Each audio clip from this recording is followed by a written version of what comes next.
I feel that sometimes people look at recruitment and go in and they just have this set menu of what they're going to sell. I've never looked at it that way. Everything's an adventure. I once wrote a little training course back in my MRI days about taking a client on a quest, and that starts with questioning. Welcome back to Talent Hunters, powered by MRI Network, where each week we talk with the world's top talent strategists and executive recruiters.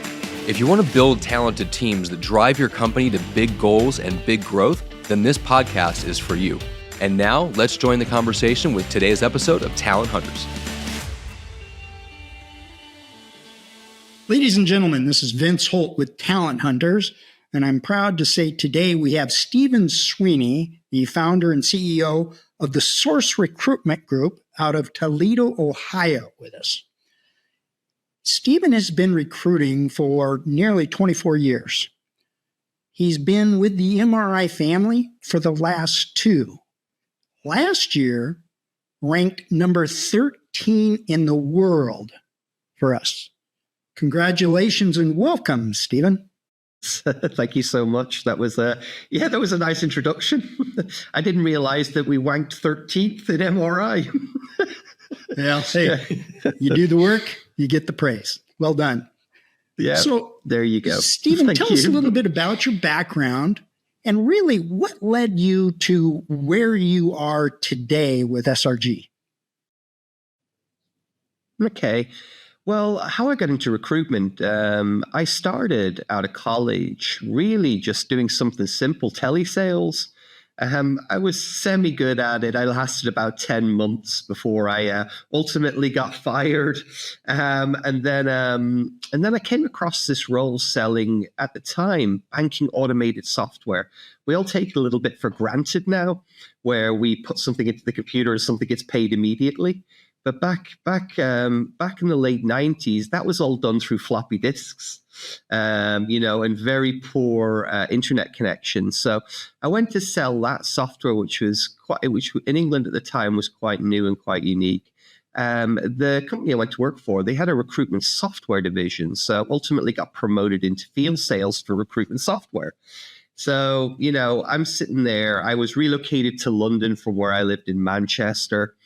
And I was sort of like, Manchester's a big city, but London's a big city. So I moved down there, and I was, my role was out presenting software to recruitment companies on a daily basis. So, I was seeing everything from C-level search through down to staffing companies doing, laborers. And you sort of, when you're sort of doing that for 2.5 years and you're involved with it, not only do you get your interest get perked by how much money these people make, because they're making a lot more than you are, but also the fact that it seemed quite interesting. So ultimately, I got poached by one of the companies that I was selling to, and asked would I like to go into recruitment. So I moved back to a place called Leeds in Northern England. To this small staffing company. And, it was a real sort of understand recruitment by fire, wasn't well run, all of those different things, very quick, very high turnover. I think the only thing I remember that positive come from it is my wife. That was the only thing positive that came from it. I met my wife. But it sort of gave me a little bit of buzz, and being quite entrepreneurial, I decided that I wanted to do this on my own. And this was after 1.5 years of starting with this small staffing company.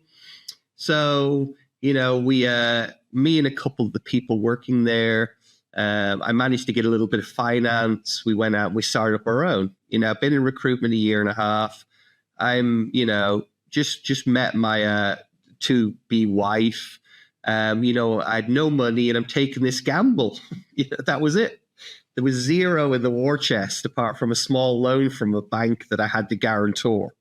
So we went out and we started this company. And I suppose one of my, if you want to call it angel investor, he certainly didn't end up being, it was my father. He helped a little bit.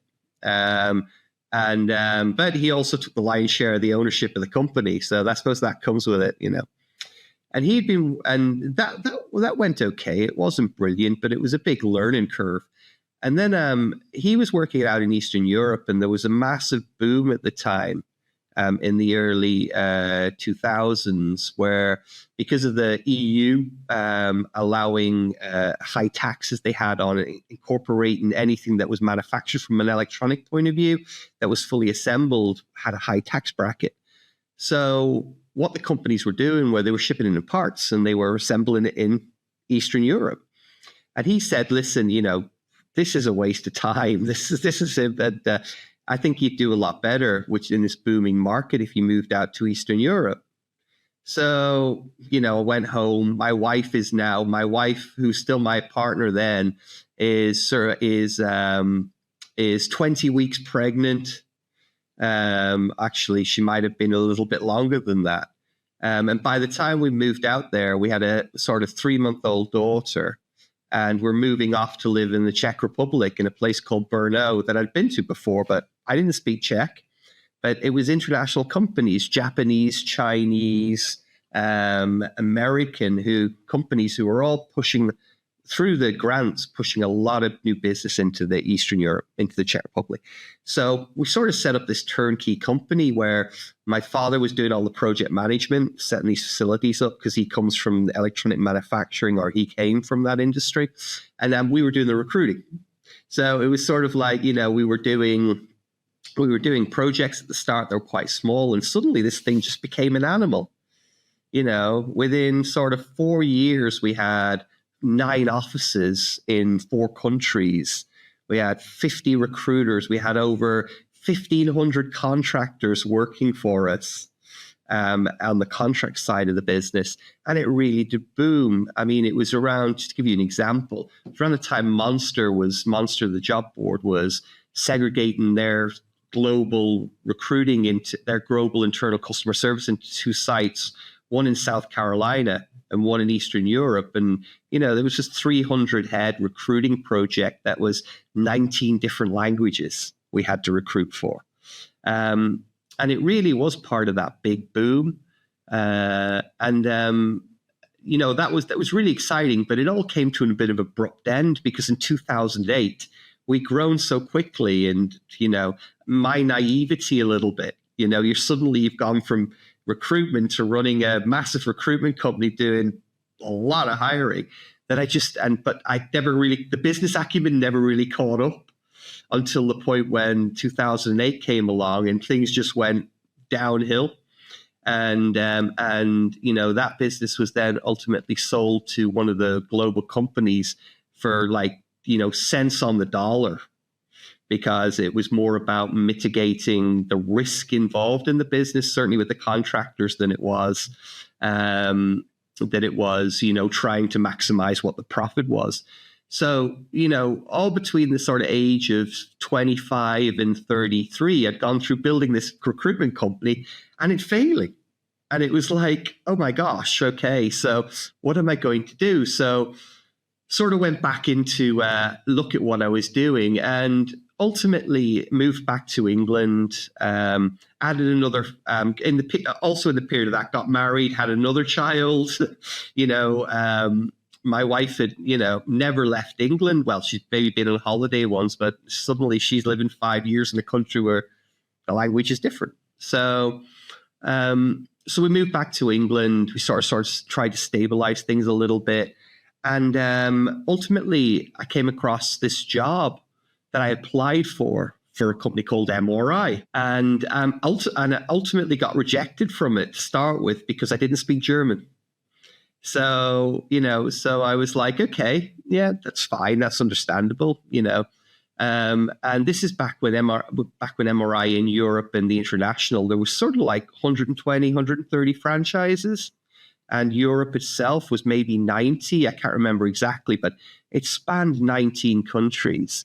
And then I thought that had gone, and suddenly got this phone call. We've looked at it. It's hard to find someone with recruitment experience, with English, with German, who understands European and all of this. So I got this job at MRI, is at the time called a business development manager. And my role was really simple. I was working for a wonderful person called Sam Collins, who was a real big influence on my career, because there was certain things that were very rough around the edges and still are, a lot of people would say. But when you're dealing with these people who put their lives, a lot of them put their money and their lives into creating this business that they've not necessarily come from a recruiting point of view, but they've worked from corporate arena. It is a challenge, whereas I'd never worked in a corporate arena, but I'd run and developed. I'd grown a business and seen a business, and how a business shouldn't be run because I'd done it all. So, I really, and it was a great time. I was traveling throughout Europe, a lot of different countries, working with a lot of different characters, a lot of different franchise owners. And, it taught me a lot about people. So yeah, I did that for about 3 years. And then after that, I set off in this adventure that I'm on now, really. I worked as an interim director for a recruitment company in the UK and met at the time it worked for me a chap called Wayne Smith, who's now my business partner. We set the company up together. Wayne's very much a recruiter. I'm more of a salesperson. So we sort of gelled well together. We started in the UK, and after about 6 months, the market's very different here than the US. I met a guy called Tom Johnson who worked for SearchPath, ex-MRI. Everything seems to be linked through everywhere I've got in my career. It's either someone's worked for MRI somewhere along the line, or a franchise or something like that. And they were growing, so they needed somebody to help with training and development of franchises. Now, we were very young and we were going with our recruitment company, so I always felt it was prudent to take on some consultancy work or something just to keep the cash flow going as you're building the client base, as you're, building your niche market. We went, so I went out and did some training and development for the franchises that they were bringing on board. At the time, there was this is how we got into the sector that we're in, the niche that we're in, or the niche that we're in. A guy came in who worked for a automotive dealership. He was a general manager. And we were doing that type of recruitment in the UK, but not in any serious volume. And the UK market, from a fees point of view, is quite poor compared to what you can get in an established market. I mean, they're both very established markets, but the US tends to have higher fees. They were looking to buy a franchise, and the guy wanted to do an automotive. So I sat down with them and I looked at the marketplace, and because we were doing similar roles over here, and really just through doing a real deep dive into the US, saw that massive opportunity. There's thousands of these qualified, skilled labor technician roles that are earning $80,000 to $140,000 a year, but there's no recruiters doing it. There's just nobody doing it. So he ultimately didn't buy a franchise. I can't remember why, but it was personal reasons. And I was owed some money for the training I was doing, and I spoke to Wayne. And I said, why don't we just convert that into a franchise? Let's get a franchise license. We're a UK-based company. The franchise will do all our billing. We'll do everything for us. All we'll do is send an invoice at the end of the month for anything that we've billed. And it was a great and easy route into the marketplace because we didn't have to set up an LLC, and it was so easy. We had email addresses with telephone systems where you can get them voice over IP. I've got an American number that I've had now for 10 years, that's really how we got into what we are now. I mean, I know you said a short story, but it's never short because it's taken so many angles on what it's done. But ultimately, a lot of the people around said it would never work because SearchPath are going after C-level suites, and they're like, no, that's not going to work.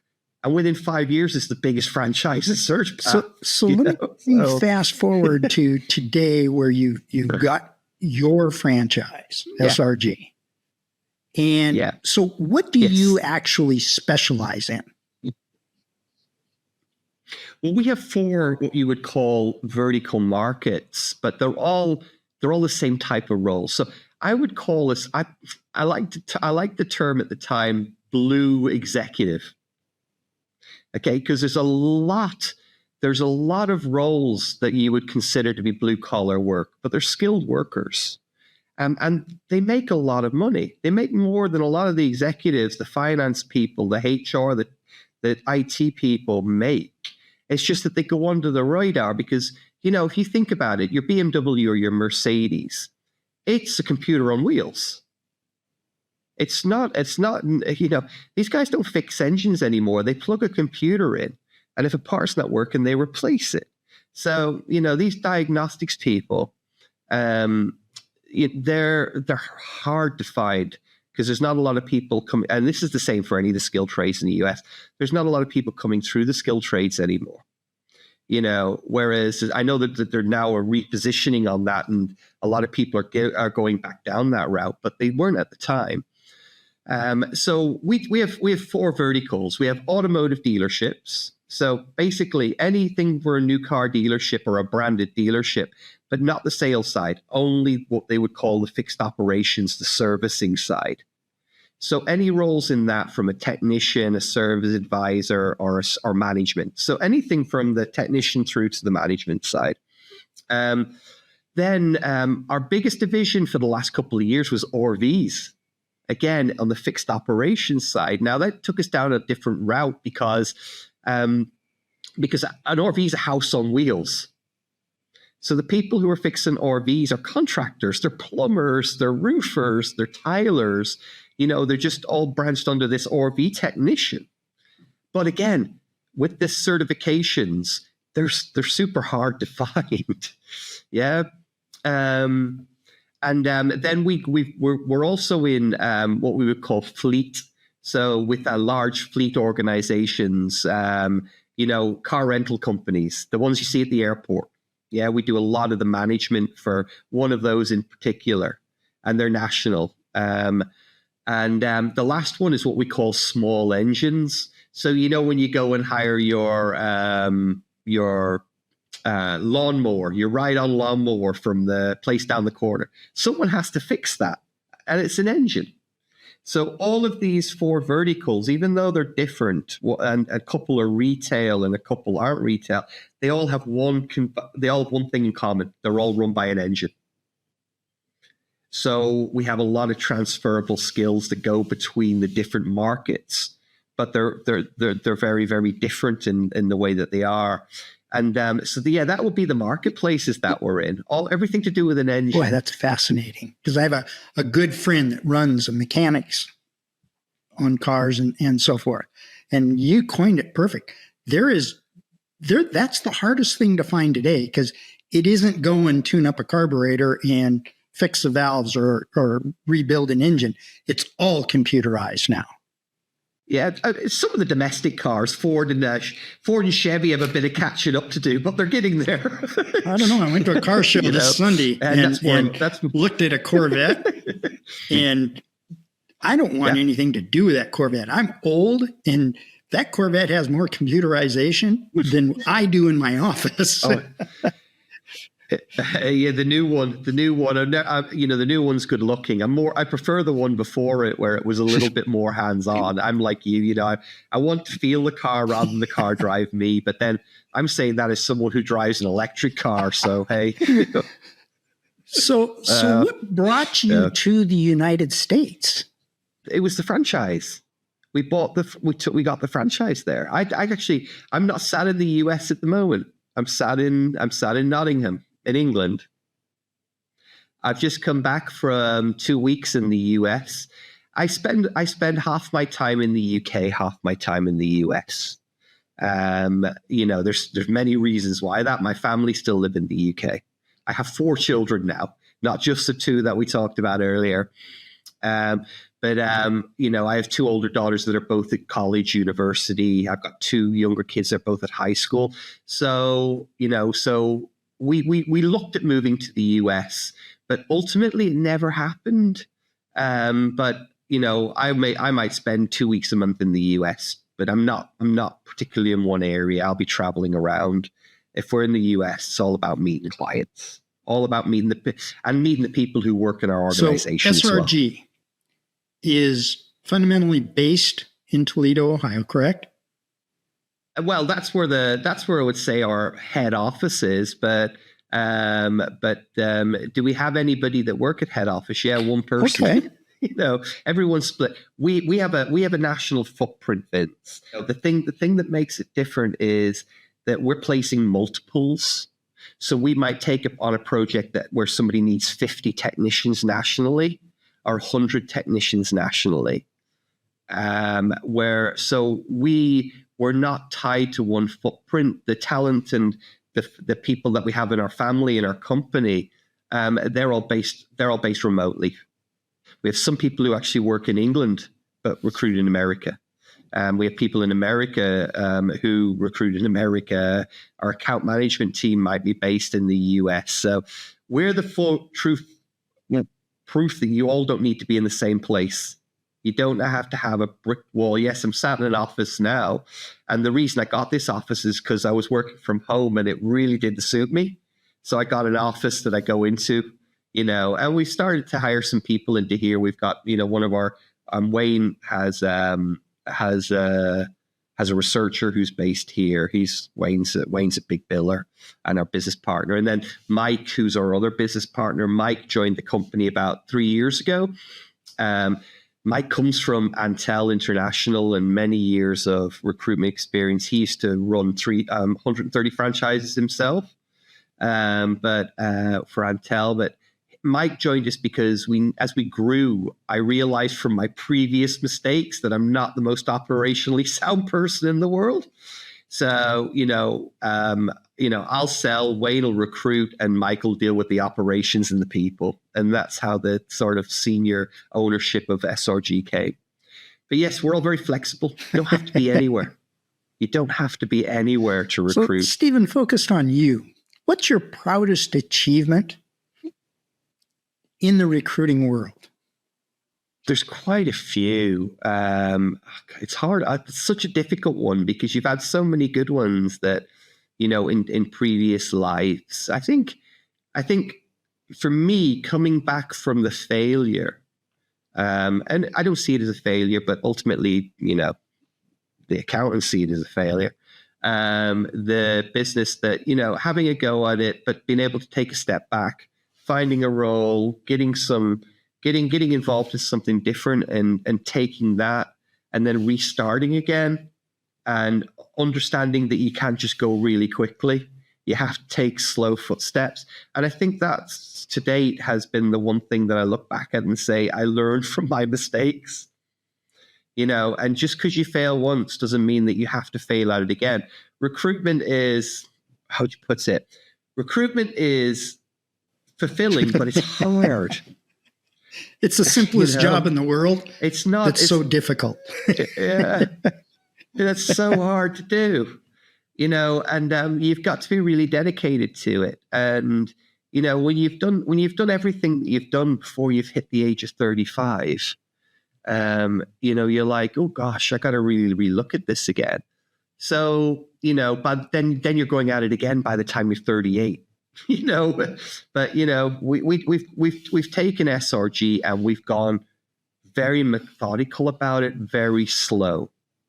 We didn't try and conquer the world from step one, but we've got to that point now, 10 years on, where we're starting to think, right, where do we go to really take this forward? We've done the hard work. We've got a brand. We've got clients where we've got very unique models on how we build clients. We're in a market that has a big need and not a lot of competition. And now how do we move forward to that stage where we become a little bit of a bigger animal? And more importantly, that I look back on now, we also have the cash flow to do it, or we might not have had that before. So as you look at the next 3 to 5 years, obviously you've got some momentum going. The one thing that you've learned so far, because I'm not a big believer in failure either. Failure only occurs when you quit. Then you fail. Up until that point, every downslide is a learning opportunity, and you've demonstrated that beautifully. You really have. And I've coined it. Somebody told me that 100 years ago, and boy, I tell you what, it's so true. But as you look at the next 3 to 5 years, your business is doing well. To your point, great cash flow, great people. Know that you're in a dig where you bring value. Over the next 3 to 5 years, what are you going to do to challenge yourself to keep the fire burning for growth and not just maintain? I'm with you on that. I think personally, certainly myself and my business partners, we wouldn't be in it if there wasn't a fire. I don't have the personality to just sit and I just don't. It's really weird. A 30-minute meeting will give me enough serotonin for a week to keep going. A good meeting with a good client. But after that 30-minute serotonin is gone, then I've got to find the next. I don't want to use it into our belittling into where it is, but it's that adrenaline rush you get from being able to sit with a client. And I'm speaking from a business development point of view here, and really looking at what their solution needs to be. I feel that sometimes people look at recruitment and go in and they just have this set menu of what they're going to sell. I've never looked at it that way. Everything's an adventure. I once wrote a little training course back in my MRI days about taking a client on a quest. Yeah, and that starts with questioning. If you don't understand what a client needs and what our clients really want and why you're there, you're never really going to get any enjoyment out of creating that solution. And it's always been a solution sell for me. And when you have a really nice fine-tuned solution for a client that really likes what you're doing, and then you put it into your delivery team and they do a great job at filling it, that in mind, that is a successful campaign, and that keeps me going, and that keeps the team going. I think that's it really. It's new markets, new ideas. I once said that every year I'll sit down with a whiteboard at the start of the year and I'll develop a new product for recruitment, because I know that the one that we had last year has either been thought of by somebody else or something else. And to stay ahead of the curve, you've got to have a new solution. And I'll always do that. And then taking that out to market and trying to put it into our existing clients or trying to win new business off it is exciting. And that keeps me going. So wait a minute, because you're real good at talking at 30,000 feet. But what's your product that you took out for 2024?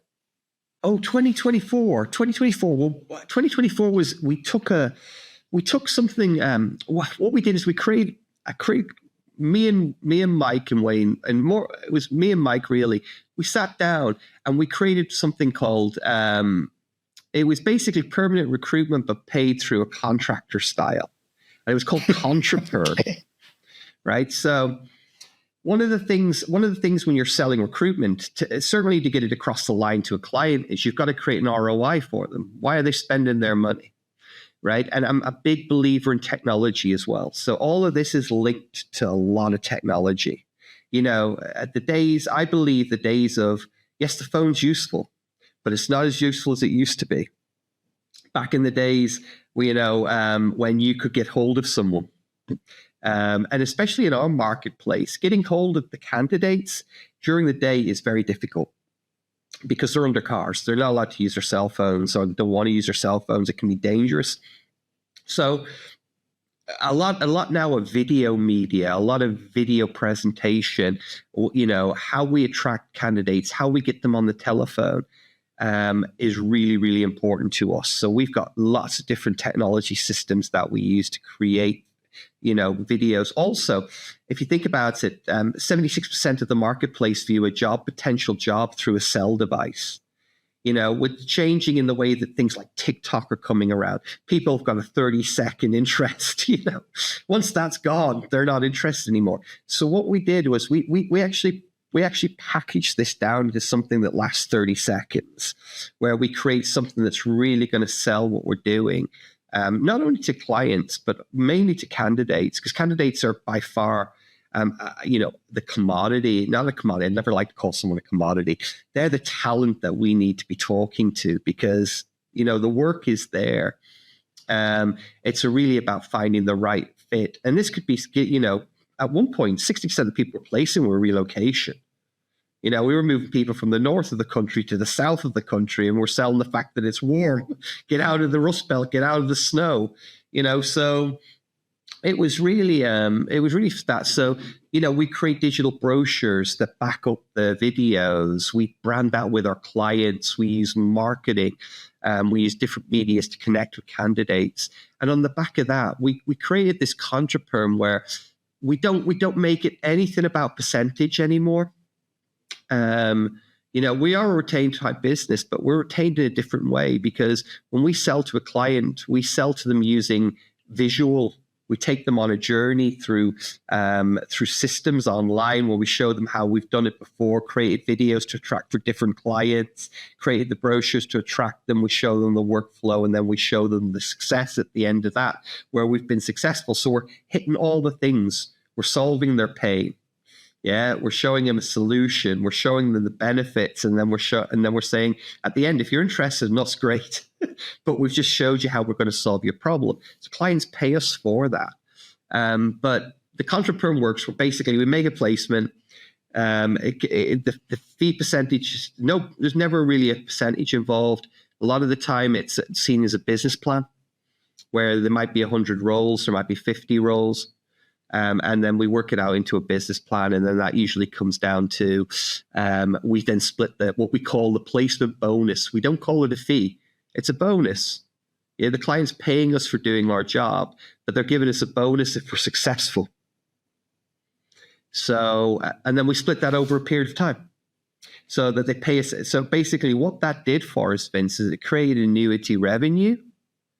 Because at one point, any one point, we might have 200-300 contractors that we've placed as permanent roles, but we're being paid like a contractor over a period of 6, 8, 12 months, where the revenue still keeps coming in. Of course, if the candidate leaves, the client stops paying us, which is quite right.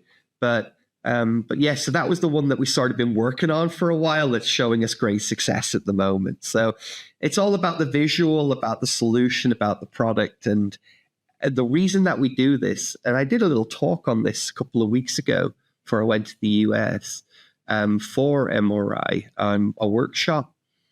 And, the reason we do it is to differentiate ourselves. It's all about standing out from the crowd. There's gosh, I don't know how many recruiters there are in the US. But I like to think that if we're up against 10 companies, we'll be the one that they go, that's a bit different to the other 9, because that ultimately gets you further in the conversation with the client. I love it. I mean, dare to be different, and it's innovative. It is completely different. Which when you're in a dig that there's not a lot of competition out there, and it's a hard dig to recruit in anyway, because relocation is a tough business.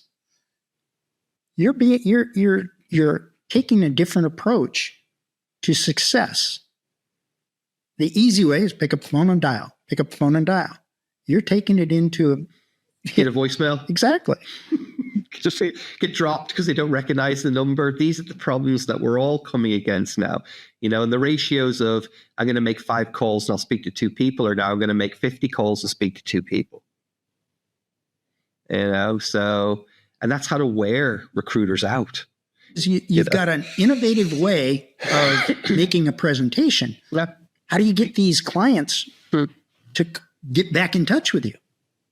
Because you're reaching out to them first. Well, yeah, you are. I mean, a good portion of our work has come because we've been in the industry now quite a while. I'd say about 20-25% of the leads that we get per year come from referral. And then put together marketing plans, no different than anybody else. I'll sit down and the only reason I'm different is if I showed you I've got my black book here. I might write down the 25 companies that interest me that I want to get into. I won't put them into the database, which I always get my hands slapped by everybody. I still believe in the basics. Whether it's recruiting, I still believe in recruit in the same way. Certainly, that the MRI way taught. But there's different ways that you can connect with the candidate. That's the big difference. It's not taking away any of the old methodology. A impact player is still an impact player. I can still use a great impact player to open a door with a dealer. That's just one way, though. Yeah, there's 5 or 6 other ways that you can open doors. We have software systems now where you can set up light campaigns where you can have them running in the background. So you might have one of those ticking over. I was very conscious when we set up that LinkedIn was powerful. So I made it a point to connect to decision makers and the people who work for the decision makers, because they're my candidates. And the decision makers for the other companies are who I'm going to sell those candidates to. So and I built my LinkedIn to very much an industry specific only tool where I got up to, 29,000 decision makers and candidates. Yeah. So it became rather than just something that is there to write nice things on or to congratulate people on, it's actually a tool that if you work it right is worth a lot of money. Very much so. Very much so. Yeah. So we put all these things in place, and it's all sort of built, and it's all sort of built from that point of view that if you get them all right, I'll still go back to the basics, write down 25 companies that I want to work for. I'll research their career pages. I'll look at what roles in their career pages they all have a need for, because if they all have a need for it, they're not filling exactly them. Right. So, and then I'll just build a campaign about, right, I can get into that company because they desperately need that. So let me go and find a way to get in. I might go and find a candidate, because if I can find a good candidate, I'll open the door. Yeah. Or it might be that I go in and sell that we're the experts in this way, and I use a case study that we've been successful in to do that. But each client will have a different strategy, but I'll take them through each of them. Some will say yes, some will say no. It's just the way that it is.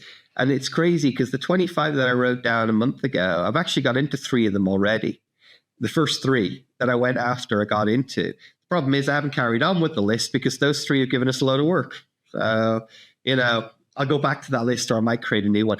It's constantly evolving, Vince. I never sit there and go, we never reinvent ourselves every year. We're not always looking for a great candidate to sell into the same client base. We're constantly redeveloping what we do. The only thing that stays true is the niche markets that we're in. Yeah, and we're adding new ones as we go along, because that's what you do to grow. You add new ones, but they all have crossover from each other. So it's all interlinked in a web, but it might seem different, but it's not. It's just, in that way, that's Stephen, the way it is. You've done a fabulous job of showing the uniqueness of your organization, and I'm intrigued by it. And anybody watching this is surely going to be intrigued by how you differentiate yourself from all the recruiters out there worldwide, not just in the US or not just in the UK or Europe, worldwide. And I'm proud that you took the time to be able to educate myself as well as anybody else to how you're doing business. And I kind of challenge a lot of recruiters out there, dare to be different, because it does work. Stephen Sweeney is a proof of that. I thank you very, very much, Stephen, for your time, seriously, because clearly working multinational like this, it's a burden on you. And I do appreciate you taking the time, and I've really, really enjoyed it. Thank you. No, thank you, Vince. Thank you.